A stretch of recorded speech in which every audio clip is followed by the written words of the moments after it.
اهلا وسهلا بحضراتكم في فيديو جديد من فيديوهات الصيدلة المتميز. النهاردة هكلمكم عن سيروم ديرماتيك فيتامين سي ل10%. ده واحد من افضل واشهر السيرومات الموجودة، وده صناعة مصرية. اولا مكونات السيروم ده ايه؟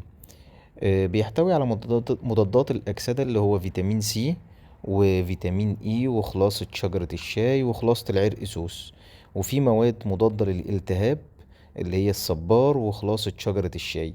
وفي كمان مواد بتساعد على التفتيح اللي هو فيتامين سي وخلاصة العرق سوس والنياسيناميد وفيتامين اي.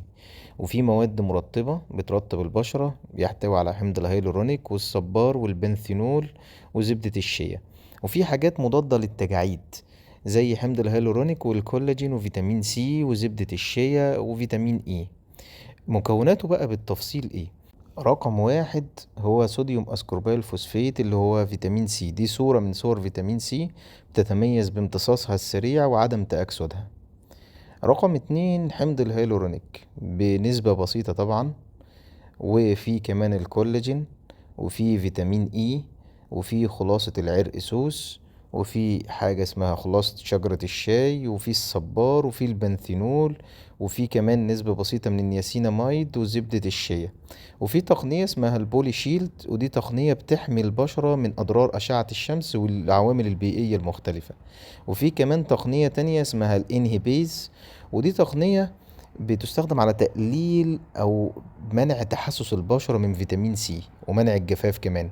لذلك فيتامين سي ده استخدمه لكل أنواع البشرة بما فيهم البشرة الحساسة. طيب استخدامات السيروم ده ايه؟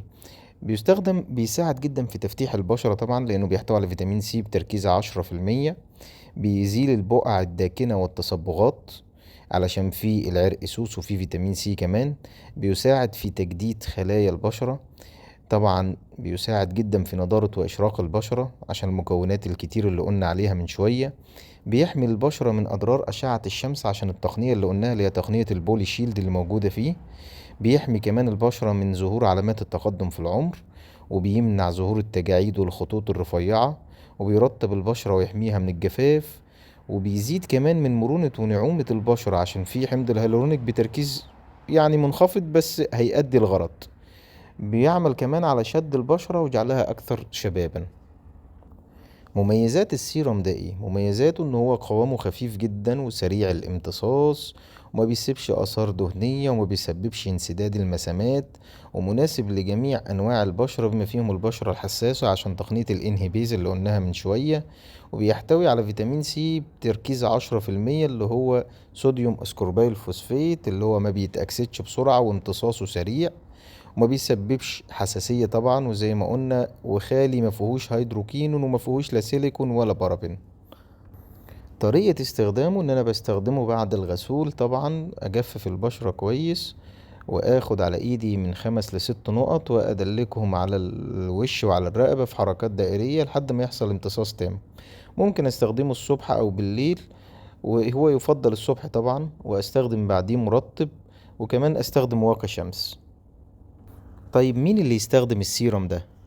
الناس اللي عندها مثلا آثار حبوب في الوش أو تصبغات خفيفة، الناس اللي حاسة إن وشها مفيهوش نضارة، الناس اللي عايزة نضارة للبشرة، الناس اللي بشرتها غامقة بسبب التعرض المباشر لأشعة الشمس، ممكن تحتاج شوية تفتيح للبشرة، ده بيساعد جدا في التفتيح.